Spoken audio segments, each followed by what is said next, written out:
Bendito sea el nombre de Cristo Jesús, quien nos da la oportunidad de estar nuevamente aquí para ministrar la palabra del Señor.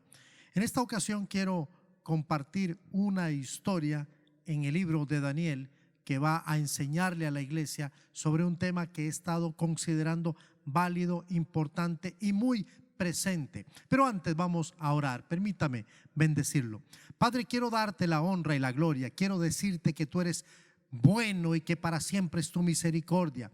Hoy me das el privilegio de poder ministrar a tu pueblo, un pueblo que tiene hambre, un pueblo que necesita esta palabra. Yo necesito esta palabra y quiero que tú hables hoy a cada corazón, a cada vida, a cada hombre que con fidelidad, a cada mujer que con fidelidad sintoniza esta transmisión domingo a domingo, Señor, y que tú les puedas hablar a sus corazones y a sus experiencias. Creo en lo que estás haciendo, sé que eres bueno, sé que eres Dios perfecto y que tú vas a permitir que ante cualquier situación podamos sobreponernos, porque tú sigues siendo nuestro Dios. Y como hemos dicho tantas veces, eres un caballero que no mientes, y tú has prometido acompañar a tu iglesia, a tu pueblo, a las familias. Gracias, Señor, porque en medio de las pruebas tú sigues siendo Dios. A ti sea la honra y la gloria.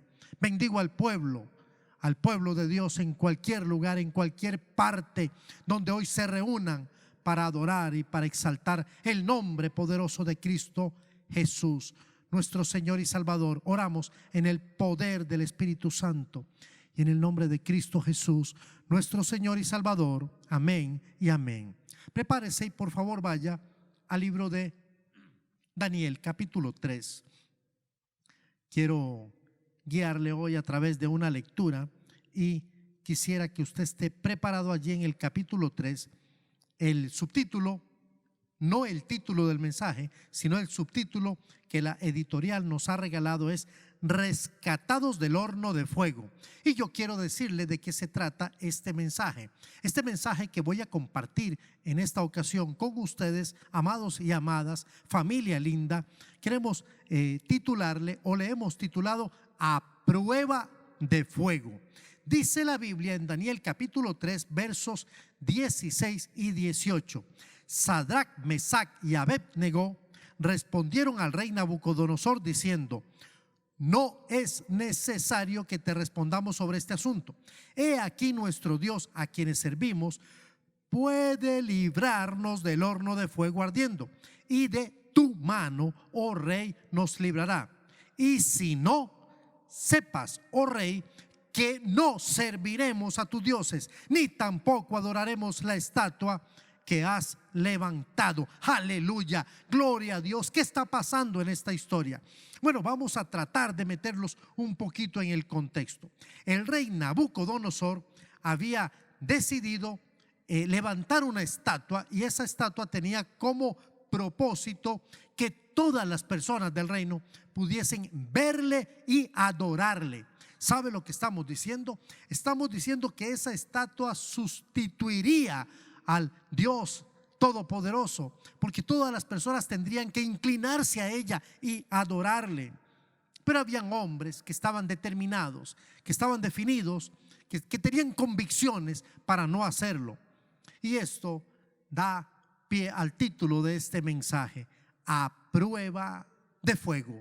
Sí, amados y amadas, a lo largo de la historia hemos encontrado que las instituciones, las organizaciones, los ministerios, los matrimonios, los hombres, las mujeres pasan por pruebas fuertes. Yo no sé si usted en estos últimos días ha estado atravesando una de esas pruebas que nosotros podemos decir: esta es una prueba fuerte. Yo no se la deseo ni a mi peor enemigo, pero algo que no podemos desmeritar, algo que no podemos negar, porque es evidente y es obvio, es que hay dos instituciones, las dos nacen en el corazón de Dios, que a lo largo de la historia pareciera que el enemigo se ha ceñido con ellas. Me refiero a la primera, que es la familia, y me refiero a la segunda también, que es la iglesia. Entonces parece que la familia y la iglesia han estado en la mira del enemigo a lo largo de los siglos. Ellas, tanto la iglesia como la familia, no han sido la excepción a este tipo de pruebas que han tenido como propósito aniquilarlas, desaparecerlas. El enemigo no está muy de acuerdo con la institución llamada familia y por eso quiere desvirtuar lo que en esencia ella significa por principio divino. El enemigo no está muy de acuerdo con la iglesia y desde un principio ha querido destruirla, desaparecerla, porque sabe lo que Dios consolidó en esta institución llamada iglesia. Quizá lo más trascendente acá, cuando hablamos de estas pruebas que yo he llamado pruebas de fuego, no sea quizá lo que es superar la prueba, sino lo que superarla puede costar a todos aquellos que participamos de esta hazaña o experiencia. Hoy mi interés muy personal es demostrar por lo menos que la iglesia, y si usted quiere pensar en la familia, no tengo problemas, como instituciones nacen en el corazón de Dios.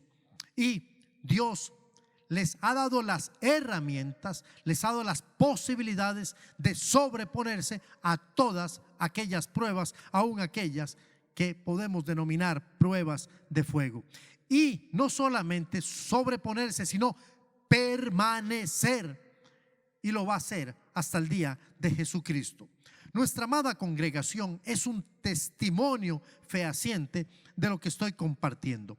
Me gustaría que analicemos la historia y que podamos aprender algunos argumentos que nos van a ayudar a confirmar que la iglesia de Cristo, representada en esta ocasión por 3 jóvenes a quienes vamos a llamar los amigos de David, ellos nos van a enseñar a través de su experiencia que la iglesia tiene grandes posibilidades para superar las diversas pruebas, aunque éstas sean pruebas de fuego. La iglesia va a ser probada, las familias van a ser probadas. Mire que se lo estoy diciendo hoy. La iglesia está sometida a una de las pruebas más importantes hoy, aquí y ahora. La palabra de Dios nos narra una historia en donde, creo yo, es muy interesante lo que vamos a aprender. Y vamos a analizar primero quiénes son los protagonistas de la historia. Si usted me permite, déjeme leer los primeros versos de esta historia en el capítulo 3. Dice la Biblia: el rey Nabucodonosor hizo una estatua de oro cuya altura era de 60 codos y su anchura de 6 codos. La levantó en el campo de Dura, en la provincia de Babilonia. Y envió el rey Nabucodonosor a que se reunieran los sátrapas, los magistrados, los capitanes, los oidores, tesoreros, consejeros, jueces y todos los gobernadores de la provincia, para que viniesen a la dedicación de la estatua que el rey Nabucodonosor había levantado. El rey Nabucodonosor había levantado esta estatua. Dice el verso 3: fueron pues reunidos los sátrapas, magistrados, capitanes, oidores, tesoreros, consejeros, jueces y todos los gobernantes de las provincias a la dedicación de la estatua que el rey Nabucodonosor había levantado, y estaban en pie delante de la estatua que había levantado el rey Nabucodonosor. Allí estaban en obediencia al rey que había levantado una estatua. ¿Para qué? Vamos a ver para qué. Dice la Biblia, verso 4: y el pregonero anunciaba en alta voz: mándese a vosotros, oh pueblos, naciones y lenguas, que al oír el son de la bocina, de la flauta, del tamboril, del arpa, del salterio, de la zampoña y de todo instrumento de música, os postréis y adoréis. Os postréis y adoréis. Postrarse ante qué, adorar qué cosa. La estatua que el rey había mandado a levantar, la estatua de oro que el rey Nabucodonosor ha levantado. Y cualquiera que no se postre y adore, inmediatamente será echado dentro de un horno de fuego ardiendo. Ese es el contexto de nuestro pasaje. ¿Qué es lo que está diciendo la palabra del Señor? La palabra del Señor está diciendo que había una instrucción dada por las máximas autoridades, la máxima autoridad, que era el rey, quien tenía poder absoluto. Y este rey hizo y proclamó y mandó anunciar, dice la Biblia, que toda lengua, que toda nación, que todos los pueblos se inclinaran delante de aquella estatua. Protagonistas de nuestra historia: Ananías, Misael y Azarías, tres jóvenes amigos de Daniel. Estos tres amigos de Daniel, el rey más adelante cambiaría sus nombres. A Ananías le llamó Sadrach, a Misael Mesac y a Azarías le llamó Abed-nego. Estos se encargarían de darnos ahora una tremenda lección para que la iglesia, para que la familia sepa que sí es posible sobreponernos a aquellas pruebas, y aún aquellas pruebas que son llamadas pruebas de fuego. Los tres fueron víctimas de la persecución. Continúa diciendo la historia: por lo cual, verso 7, al oír todos los pueblos el son de la bocina, la flauta, el tamboril, el arpa, el salterio y la zampoña, y de todo instrumento de música, todos los pueblos, naciones, lenguas se postraron y adoraron la estatua de oro que el rey Nabucodonosor había levantado. No solamente había una instrucción, sino que había sujeción y sometimiento a la orden dada, establecida por el rey. Por eso, en aquel tiempo, algunos varones caldeos vinieron y acusaron maliciosamente a los judíos. Preste atención, se pone interesante la historia. Hablaron y dijeron al rey Nabucodonosor: Rey, para siempre vive. Tú, oh rey, has dado una ley que todo hombre, al oír el son de la bocina, la flauta, el tamboril, del arpa, del salterio, de la zampoña y de todo instrumento de música, se postre y adore la estatua de oro. Y el que no se postre y adore sea echado dentro del horno de fuego. Esa fue tu instrucción, oh rey, y tu instrucción debe de respetarse. Qué lealtad, qué sujeción la de aquellos hombres, servidores o más bien serviles del rey. Y hay unos varones judíos, los cuales pusiste sobre los negocios de la provincia de Babilonia: Sadrach, Mesac y Abed-nego. Estos varones, oh rey, no te han respetado, no adoran tus dioses, ni adoran la estatua de oro que has levantado. Estos tres muchachos están siendo sometidos a lo que nosotros conceptualizamos como una persecución. Sadrach, Mesac y Abed-nego son quizá muy diferentes a la iglesia de hoy, pero no significa que no nos dibujen el mismo concepto, lo que la iglesia, lo que la familia hoy está experimentando. Y me refiero a esta palabra: persecución. Estamos siendo perseguidos. Ha comenzado un tiempo de persecución. La iglesia tiene que abrir los ojos. Las familias tienen que entender que esto es en serio. La palabra persecución se define en el diccionario como la acción de seguir a otro persistentemente. Perseguir, seguir perpetuamente. Pero en el peor de los casos hay un sentimiento morboso que tiene que ver con temas de perseguir por diferencias físicas, religiosas, culturales, políticas, étnicas o de alguna otra índole. La iglesia se ha enfrentado a muchas persecuciones a través de la historia. Sí, la iglesia ha sido literalmente perseguida. Muchos han intentado destruir lo que Dios estableció, lo que Dios fundó con un plan, con un propósito, y un propósito determinado a través de los siglos. Este propósito que Dios tiene para la iglesia ha querido ser estorbado. Y algunos, sin darnos cuenta, mire lo que estoy diciendo, hemos sido instrumentos del enemigo para estorbar la obra de Dios. Dentro de las persecuciones quiero citar algunas.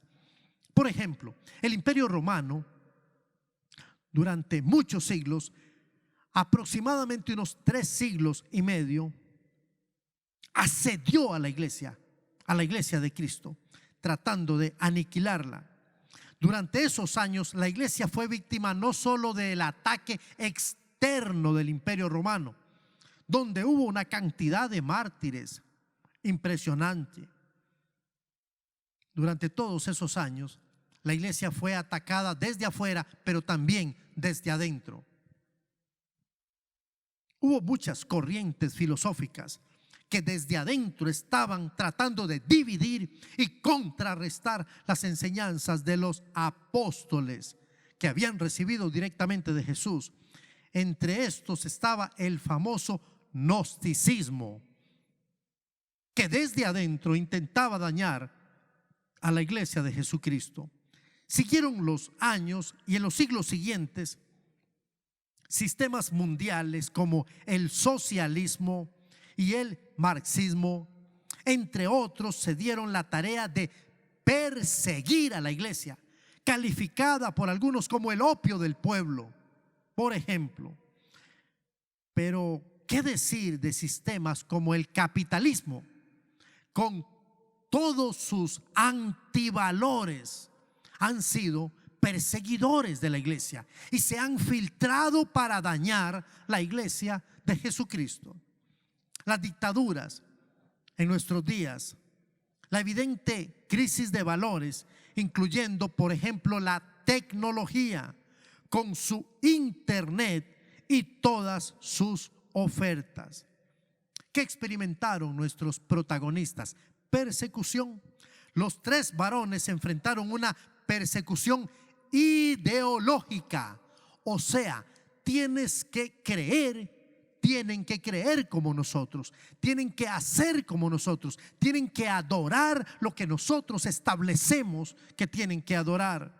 El rey Nabucodonosor hizo una estatua de oro para que todos los pueblos, naciones y lenguas la adoraran al sonar de los instrumentos. ¿Sabe? Esto me hace recordar el texto de Apocalipsis. Estamos hablando de tiempos postreros. Capítulo 13 de Apocalipsis habla de la siguiente manera: me paré sobre la arena del mar y vi subir del mar una bestia que tenía 7 cabezas y 10 cuernos, y en sus cuernos 10 diademas, y sobre sus cabezas un nombre blasfemo. Y la bestia que vi era semejante a un leopardo, y sus pies como de oso, y su boca como boca de león. Y el dragón le dio su poder y su trono y grande autoridad. Capítulo 13, verso 3. Y vi una de sus cabezas como herida de muerte, pero su herida mortal fue sanada, y se maravilló toda la tierra en pos de la bestia. Y adoraron al dragón, que había dado autoridad a la bestia, y adoraron a la bestia diciendo: ¿quién como la bestia? ¿Y quién podrá luchar contra ella? También se le dio boca que hablaba grandes cosas y blasfemias, y se le dio autoridad para actuar 42 meses, 3 años y medio.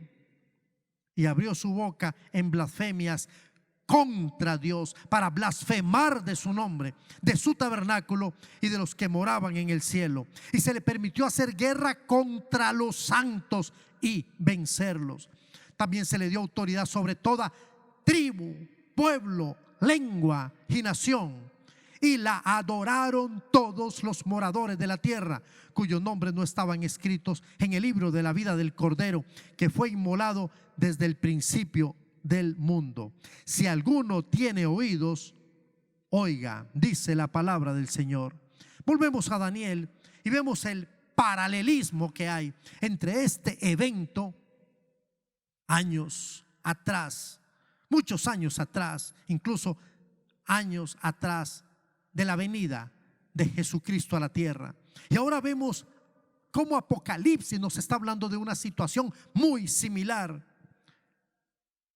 La pretensión del rey Nabucodonosor. ¿Qué pretendía este rey malvado?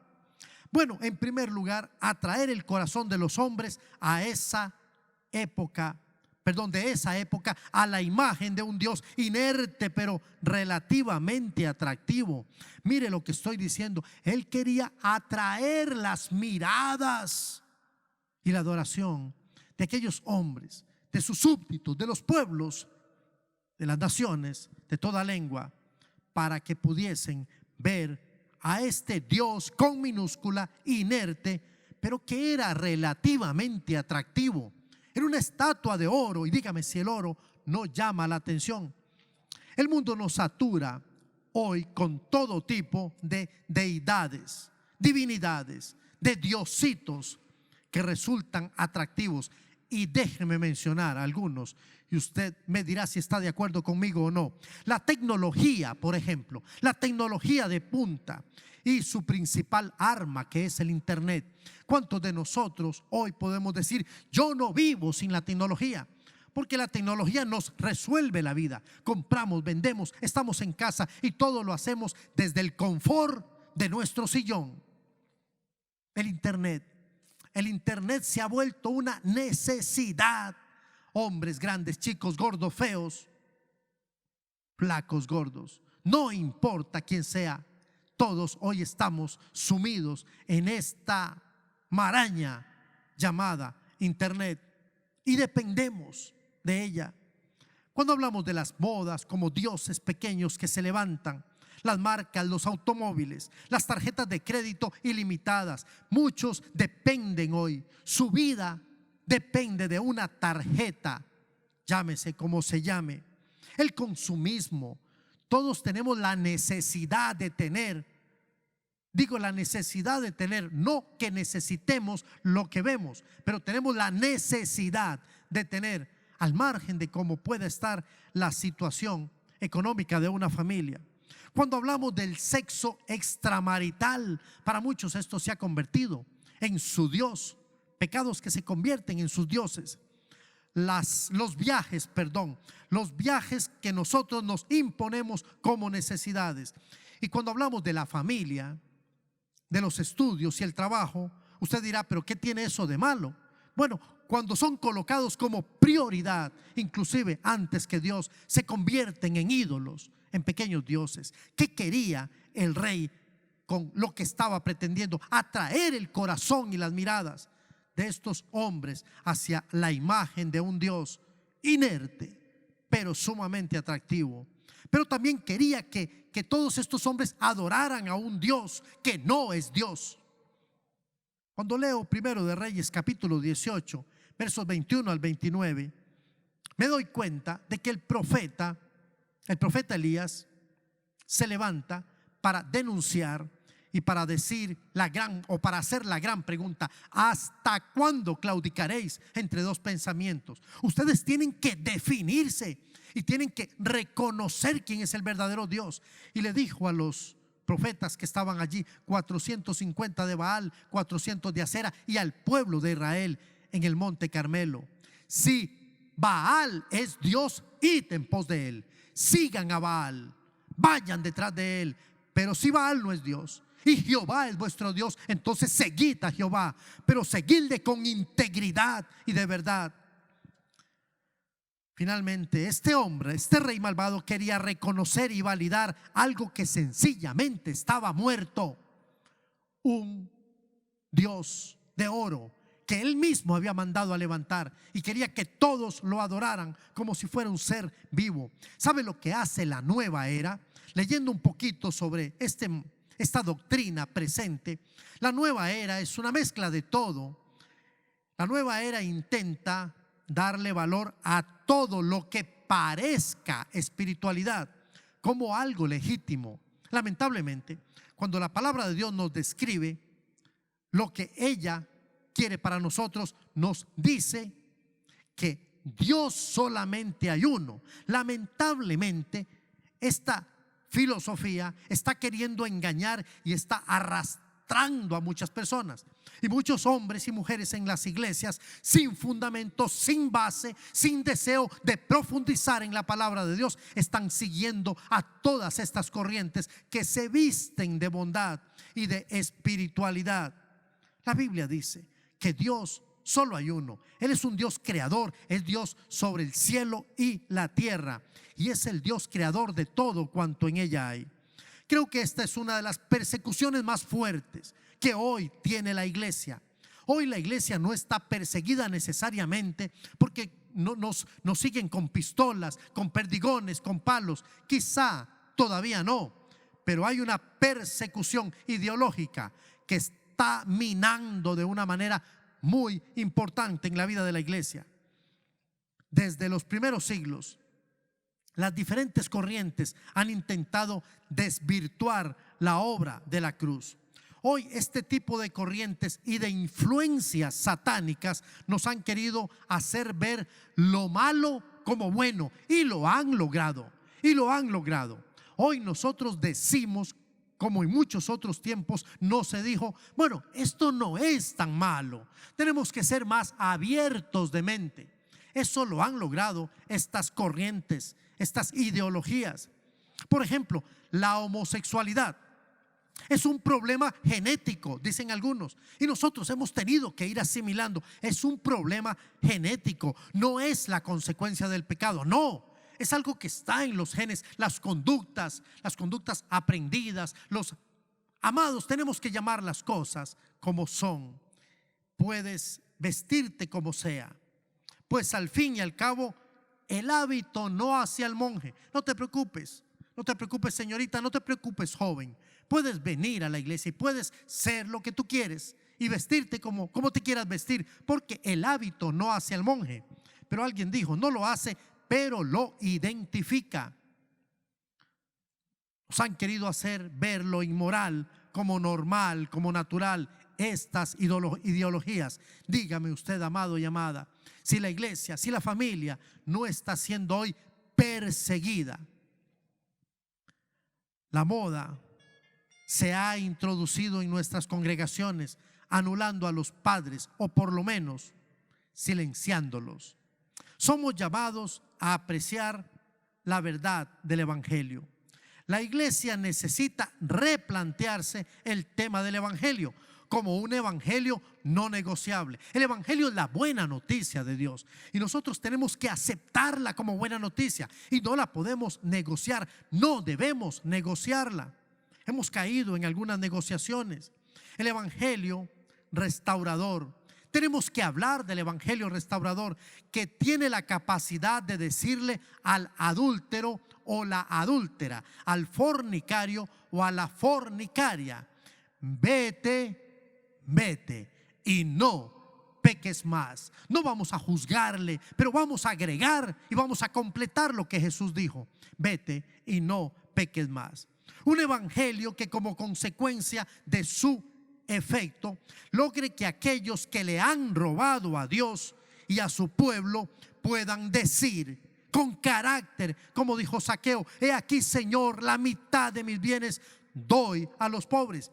Escuche, y si en algo he defraudado a alguno, se lo devolveré cuadruplicado. Qué hermoso. Lucas 19:8. Pero el evangelio que pueda decir, como dijo el apóstol Pedro, es el que necesitamos.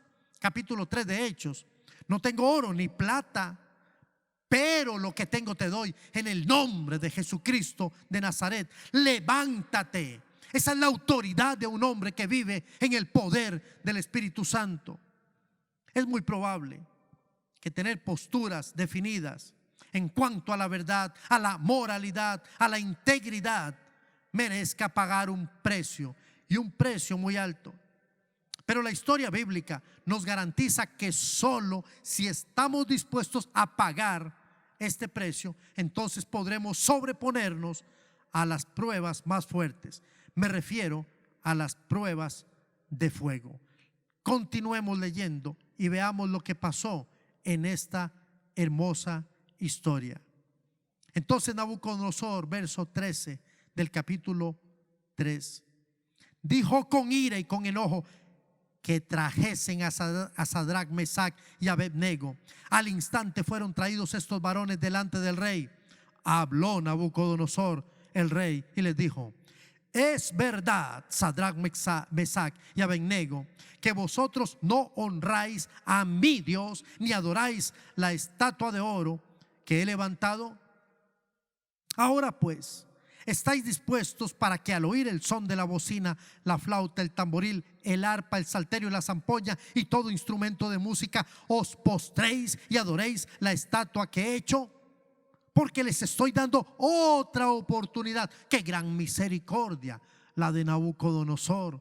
Ahora es un rey misericordioso. Continúa: porque si no la adorareis, en la misma hora seréis echados en medio del horno de fuego ardiendo. Y que Dios sea aquel que os libre de mis manos. Sadrach, Mesach y Abednego respondieron al rey Nabucodonosor diciendo: no es necesario que te respondamos sobre este asunto. He aquí, nuestro Dios, escuche, a quien servimos, puede librarnos del horno de fuego ardiendo, y de tu mano, oh rey, nos librará.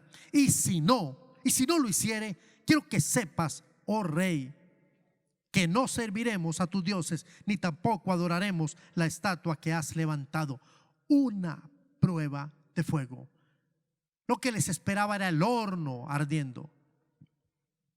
Para esto quiero compartirles ahora algunos argumentos que estos hombres, los amigos de Daniel, utilizaron, y estoy seguro que también pueden funcionar para la iglesia de hoy, para la familia de hoy que está experimentando pruebas. La iglesia está siendo probada.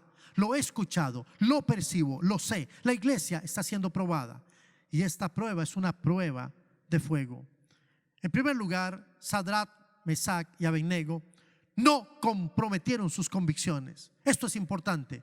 Iglesia, cuando nosotros realmente tenemos convicciones, la convicción es aquello que Dios ha puesto en nosotros, que no vamos a negociar por nada ni por nadie.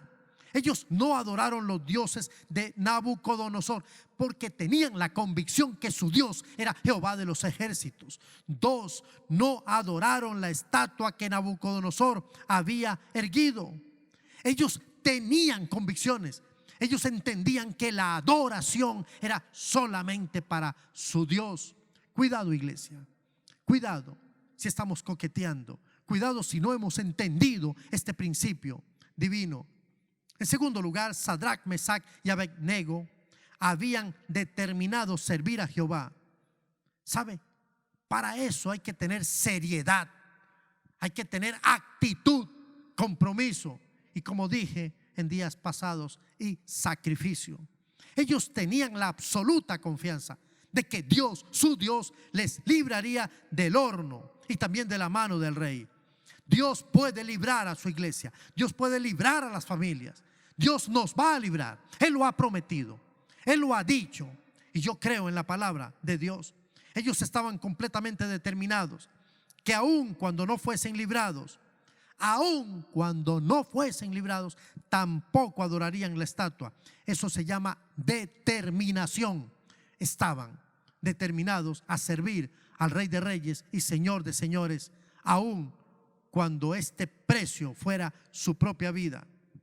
Sadrach, Mesach y Abednego descansaron en la convicción profunda y radical de que su futuro no estaba en las manos del rey de Babilonia. Su futuro estaba en las manos de un Dios de verdad. Esa es la misma postura que adoptó Jesús ante Pilato, quien pretendía convencerle de que tenía autoridad para hacer con Jesús lo que él quisiera. Jesús le respondió: ninguna autoridad tendría sobre mí si no te fuese dada de arriba. Estemos claros de dónde viene la autoridad. Ninguna situación está más allá de nuestro Dios. Es necesario pararnos en la brecha. Necesitamos hombres y mujeres que estén dispuestos, que estén determinados a pararse en la brecha.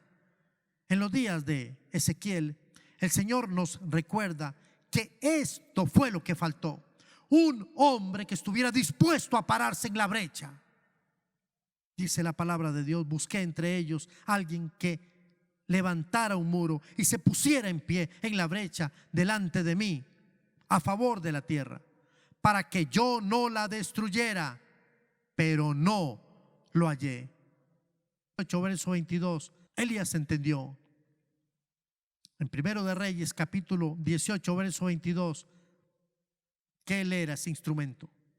Y le pudo decir al pueblo: solo yo he quedado profeta de Jehová. Aleluya. Qué lindo es poder decir: solo yo he quedado, pero Dios y yo somos mayoría. En Jueces capítulo 7, verso 7, nos enseña la palabra de Dios que Jehová no necesita de nosotros para cumplir su propósito, pero nos da el privilegio de participar como testimonio de su amor.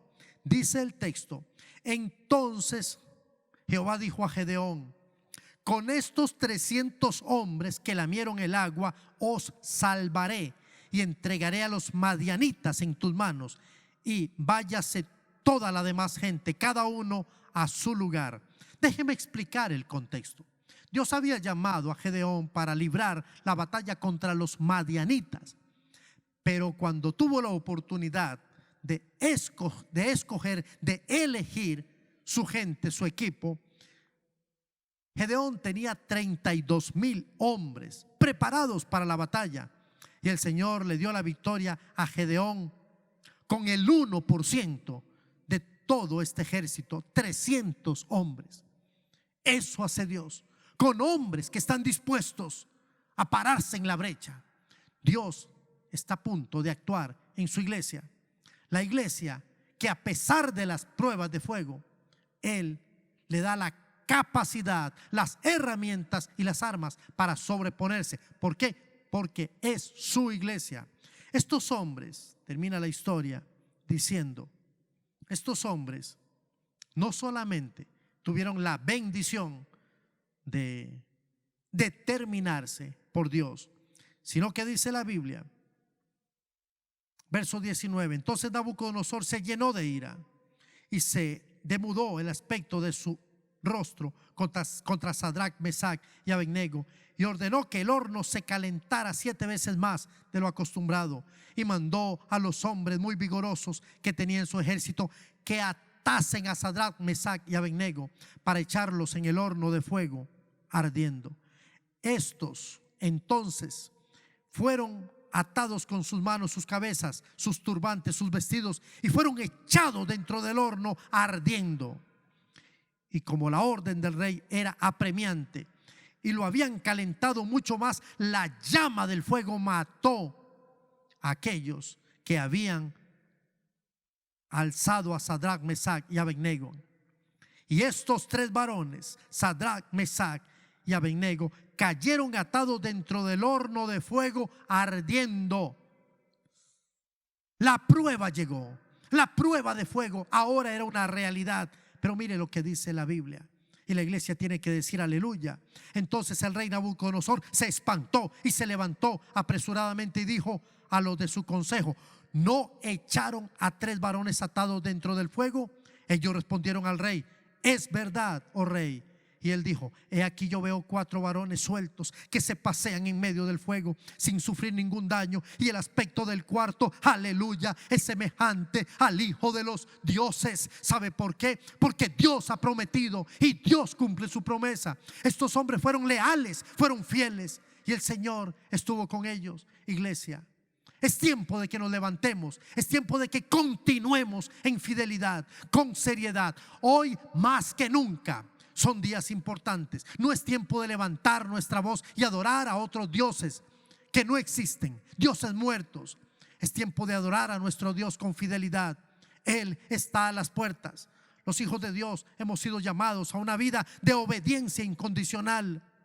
Esto no significa que obedecer sea fácil, pero en medio de la situación, las promesas de Dios nos sostendrán, dice Romanos 8:28. Y sabemos que a los que aman a Dios, todas las cosas les ayudan para bien. Esto es conforme a los que su propósito o a su propósito son llamados. La iglesia ha pasado momentos difíciles. La iglesia seguirá pasando momentos difíciles. Las familias, ustedes y yo, pasaremos pruebas de fuego. Pero debemos alabar a nuestro Dios. ¿Sabe por qué? Porque el fuego purifica. El fuego saca a la luz todo aquello que no es verdadero y también nos depura.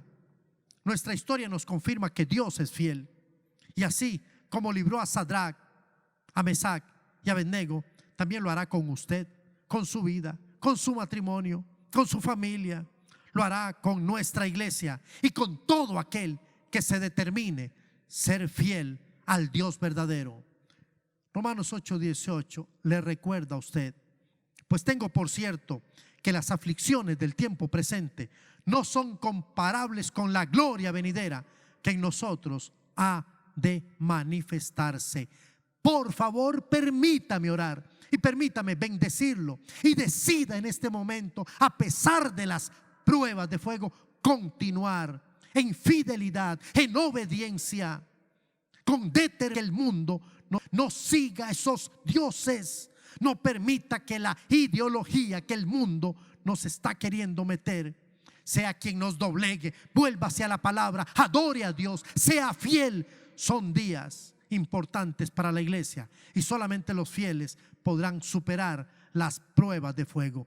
Padre, en el poder del Espíritu Santo te ruego que bendigas a este pueblo, que bendigas a tu iglesia, todo aquel que se levanta con seriedad, con determinación para decirte a ti: tú eres mi Dios, y aún cuando tú no me salvares del horno, no adoraré a otro Dios que no sea mi Dios. Aleluya, mi alma te alaba. Bendice a tu iglesia, bendícenos hoy, Señor. Te lo pido en el poder del Espíritu Santo y en el nombre de Cristo Jesús, mi Señor y Salvador. Amén y amén. El Señor ha derramado su bendición sobre su iglesia. Somos bendecidos para la gloria de su nombre. Que Dios nos bendiga ricamente. No sé cuál es la prueba que usted esté atravesando hoy. No conozco su vida, no conozco su situación. No sé si realmente tengo tanta información, pero creo que nadie puede tener la misma información que tiene usted. Yo quiero animarle en este momento. ¿Está atravesando usted alguna prueba, una prueba de fuego? Una prueba de fuego que de pronto el enemigo ha querido proponer, y es más, la ha elevado a un grado superlativo, como el rey Nabucodonosor calentó el horno 7 veces más de lo normal. Él quería aniquilar a estos 3 jóvenes, a Sadrach, Mesac y Abednego. Quizá usted sea como uno de ellos, hoy esté necesitando de pronto el auxilio de Dios. No sé cuál es su situación, pero sabe, yo quiero orar y quiero bendecirlo. Quiero pedirle por favor que hoy usted tenga la disposición de reconocer que Jehová es el Dios verdadero y que Él ha enviado a Jesucristo para morir por usted en la cruz. Y el cuarto varón que se paseaba, dice la Biblia que tenía la semejanza al Hijo de los dioses. Probablemente era ese varón de Dios, ese ángel. No nos da mucho detalle el texto, pero yo le aseguro que Jesús quiere venir a su vida y quiere estar con usted, quiere salvarlo, quiere ayudarlo a pasar esta prueba de fuego, la que sea: enfermedad, relaciones, lo económico. Yo no lo conozco, pero basta con que nos arrepintamos delante de Él y reconozcamos nuestra condición de pecadores para que Él venga, nos salve, nos restaure. Quiero que usted por favor se atreva a hacer esta oración, una oración que es determinante para su vida. ¿Quiere hacerla? Ore conmigo, yo solamente lo voy a guiar. Repita conmigo, por favor: Señor Jesús, yo te doy gracias por la oportunidad que me das de estar atravesando esta prueba de fuego. Solo tú me puedes librar de ella. ¿Cómo lo hiciste? Con Sadrach, con Mesac y con Abednego. Quiero que me libres. Hoy yo reconozco que soy un pecador y te pido perdón. me arrepiento y te ruego, Jesús, que entres en mi corazón y seas mi Señor y mi Salvador. Esta oración la sello en el poder del Espíritu Santo y te doy gracias en el nombre de Cristo Jesús, ahora mi Señor y mi Salvador. Amén y amén. Sé que usted ha hecho esta oración. Quiero desearle que Dios le bendiga ricamente y sepa que ahora usted pertenece a esta familia. Usted pertenece a la gran familia de Dios. Y nosotros, en el poder del Espíritu Santo, extendemos este abrazo y esta felicitación de parte de nuestro Dios. Le amamos y recuerde, usted ahora es un hijo de Dios. Que el Señor le bendiga ricamente.